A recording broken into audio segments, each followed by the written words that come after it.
తిరుపతి లడ్డు తయారీలో అసహ్యకరమైన పదార్థాలను వాడి మహత్తరమైన లడ్డును అపవిత్రం చేసిన వారిని కఠినంగా శిక్షించాలని కూకట్పల్లిలోని జనసేన అభిమానులు నిరసన వ్యక్తం చేశారు. సుప్రీంకోర్టు దీన్ని సుమోటోగా తీసుకుని కారకులు ఎంతటి వారైనా సరే కఠినంగా శిక్షించాలని డిమాండ్ చేశారు. ఇలాంటి పాపానికి ఒడిగట్టి నిత్యం పూజించే స్వామివారిని ఇలా అవమానించిన వారిని శిక్షించాలని కోరారు. ప్రకాష్ చేత పట్టుకుని దోషులను శిక్షించాలని నినాదాలు చేశారు. గత వైఎస్ఆర్ ప్రభుత్వంలోనే ఈ దుర్ఘటన చోటు చేసుకుందని తెలుపుతూ కారకులందరినీ బహిరంగంగా శిక్షించాలని, భవిష్యత్తులో ఎవరు ఇలాంటి కుంభకోణానికి ఒడిగట్టకుండా చూడాలన్నారు. హిందూ సంస్కృతి సాంప్రదాయాలను కాపాడేందుకు ప్రత్యేక చట్టం తీసుకురావాలని డిమాండ్ చేశారు.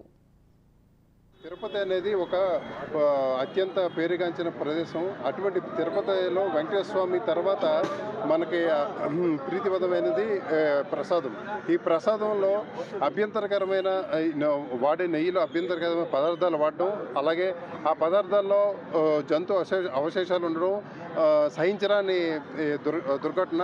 ఇటువంటిది వాటికి పూనుకున్న గత ప్రభుత్వ నేతల్ని, అధికారుల్ని కఠినంగా శిక్షించి దీనికి తక్షణమే ఈ హిందూ దేశాలను కాపాడడానికి ఒక ప్రత్యేకమైన బోర్డు ఏర్పరచాలని చెప్పేసి మేము కోరుకుంటున్నాం.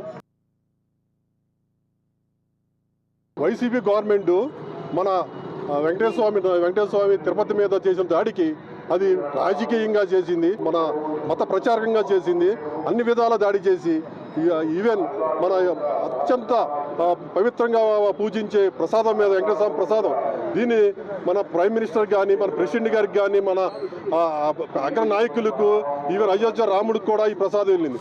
దీని మీద దాడి చేసి మన హిందువుల మనోభావాలను మీద దెబ్బతీశారు వీరు. అదే కాకుండా ఈ ప్రసాదాన్ని కలుషితం చేసి మనం చెప్పులు లేకుండానే ప్రసాదాన్ని టచ్ చేయగలం. అంత పవిత్రంగా చూసుకుని హిందువులకు, ప్రతి 120 కోట్ల హిందువులకు, ప్రపంచంలో ఉన్న ప్రతి హిందువుడు మనోభావాల మీద దెబ్బతీశారు.